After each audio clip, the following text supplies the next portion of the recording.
자, 그러면은 지금부터는 소비세가 증세가 됐어요. 일본은 8%에서 10%로. 그쵸. 2019년 10월 달에 소비세가 증세가 돼가지고 8%에서 10%가 됐는데 5%에서 8% 됐을 때도 일본에 있었고 그쵸. 8%에서 10% 될 때도 일본에 있었는데 생활의 변화가 있었는지 좀 느끼는 게 있나요?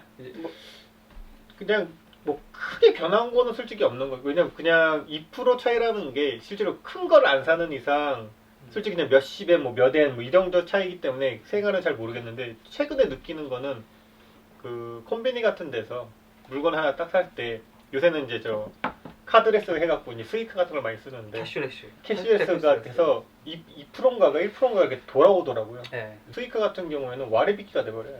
그러니까 돌아오는 것도 있고 와리비키 되는 것도 포인트 있습니다. 하는 것도 있고요. 그러니까 그거가 솔직히 좀 눈에 띄더라고요. 그냥 눈에 보이니까 바로 삑 눌렀을 때 이제 앞에 이제 보이잖아. 자기가 얼마 냈다 이렇게 계산됐다. 그럼 거기 빨간색으로 2% 해갖고 이렇게 뭐 얼마 안 되지만 정말 뭐 1에 뭐 2에 2밖에 안 되기만 그게 딱 보이는 게 아 이게 좀 약간 좀 신선하더라고요. 저는. 어쨌든 소비세가 올랐습니다. 소비세가 올라서 그냥 2% 정도가 올랐는데 삶의 변화가 있냐고 했더니 옷상이는 아저씨는 그냥 카드를 쓰면은 소비세를 돌려주는 제도가 있어가지고 아직 그렇게 큰 변화를 못 느낀다는 얘기죠. 어떻게 생각하십니까? 저는 이제 두 가지 말씀드리고 싶은 게 있는데 하나는 저 이제 아이코스 유저로서 안 끊으시나요? 끊을 예정에 있습니다. 예, 이제 저 같은 이제 그 아이코스 유저들은 아이코스 담배 자체도 일본에서 500엔이었거든요. 증세 전에. 이제 세금이 오르면서 얘네가 이제 520엔이 됐어요. 여기 재밌는 게 뭐냐면 원래 이제 원가가 있고 세금 플러스 세금이잖아요. 그러면은 이 원가에 2%가 올라야 되거든요. 토탈이 2% 올랐다고. 네, 토탈이 2%가 오른 거예요.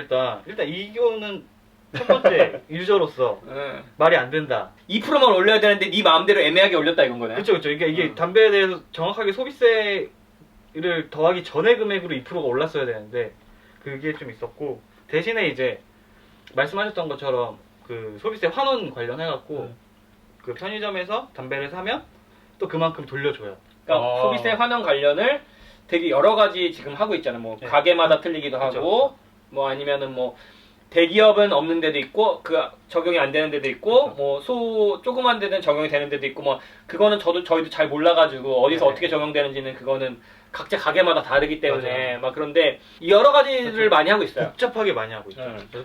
최근에 뉴스를 딱 이제 그 뉴스에서 아침 뉴스를 이제 많이 보는데 출근하기 전에 증세에 대해 약간 정당성을 부여하는 게 좀 있더라고요. 내용들을 보니까. 서민 생활에 직결이 되는 거잖아요. 뭐냐면은 백엔샵을 예를 들어보면 옛날에는 백엔샵에서 하나를 사면 108엔이었는데 지금 110엔이에요.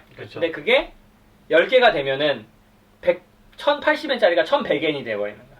그러니까 가랑비에 옷 젖는다고 세금이 이렇게 올라서 그렇게 많이 틀리지 않나? 이런 생각을 했을 때도 있었는데 그냥 뭐 테레비를 산다거나 그렇죠. 뭐 이렇게 뭐 전화기를 바꾼다거나 집을 산다던가 이러면은 꽤 영향이 크겠다고 생각이 들더라고요. 저 같은 경우가 이제 집을 얼마 전에 계약을 했는데 일본에서 이제 집을 대출로 제일 부자인 거예요. 제일 빚쟁이인 거죠. 근데 딱 말씀하신 대로 소비세가 오르면서 그 증세된 부분이 한 1000만 원 정도 돼요. 그러니까 일본 돈으로 하면 100만 엔, 그쵸. 한국 돈으로 하면 1000만 원. 그쵸. 1000만 원 크네요. 정도가 올랐어요. 그래서 와 이거는 진짜 진짜 피부로 와닿는. 그렇죠. 대신에 이제 그 증세된 만큼 나라에서 돌려주기 위한 정책들도 있기는 한데 주택 구매자들한테 이게 실질적으로 얼마를 받을 수 있을지 모르다 보니까. 그럼 소비세가 증세되고 나서 계약을 한 건가요? 근데 다시 돌아오는 게 있으니까. 그쵸. 1000만 원씩 가구를 더 넣을 수 있었는데 그거를 세금으로 내는 거니까.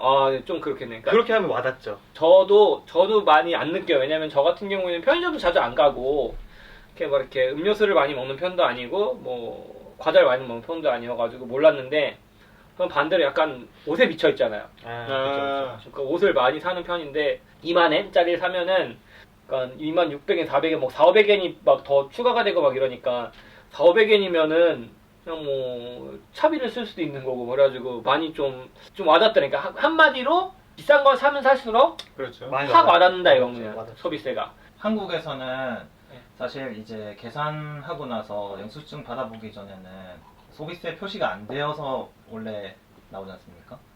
그래서 사실은 저기 둔감하다고 해야 되나? 세금 문제에 대해서 오히려 소비세 문제에 대해서. 근데 결국엔 저거잖아요. 한국은 그 뭐냐 제품 가격표에 이제 다 들어가서 돼 있으니까 그렇죠. 그렇고 일본은 그 따로 빼서 그러니까 원 제품 가격만 넣고 플러스 이제 세금이 붙는 형식으로 이제 계산이 돼 버리니까 그 차이는 좀 차이가 많이 날 것 같은데. 그냥 그 세금 집어넣어서 표시된 것도 있고 따로 근데 제일 큰 그렇겠지. 제일 배치해서 따로 된 것도 있고. 네. 근데 8%라는 게 원래는 10%로 바로 못 올리니까 중간 단계로 그러니까. 올리는 거니까. 준 거죠. 원래는 8% 올린 다음에 6개월 만에 올리겠어요 이렇게 얘기를 했어가지고 우리 회사도 그렇고 뭐 슈퍼도 그렇고 그 전까지는 그냥 다 넣었던 거를 그때는 언제 10% 될지 모르니까 세금을 다 바로 빼놔야 되겠다 이래가지고 뺀 금액들을 표시하는 가게들이 엄청 많이 늘어났었죠. 제일 많이 느꼈던 게 이제 저거 같아요. 그 술집이라던가 메뉴표.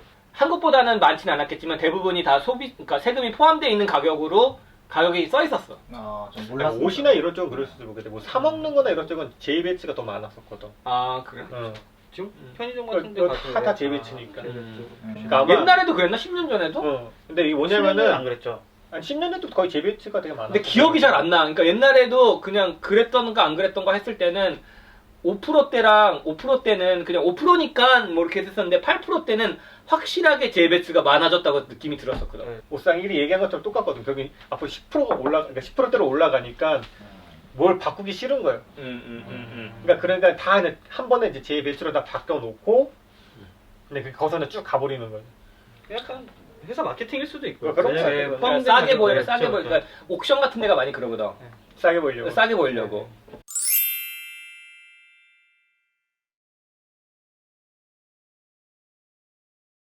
그렇습니다. 그래가지고 어쨌든 그런 세금에 관한 얘기를 그러니까 8%에서 10%의 세금에 관한 얘기를 했었는데 아까 전에 좀 이렇게 쉬는 시간에 했던 얘기 중에 재밌는 얘기가 있었는데 그걸로 가기 위해서 이 얘기를 했어요. 뭐냐면 갑니다.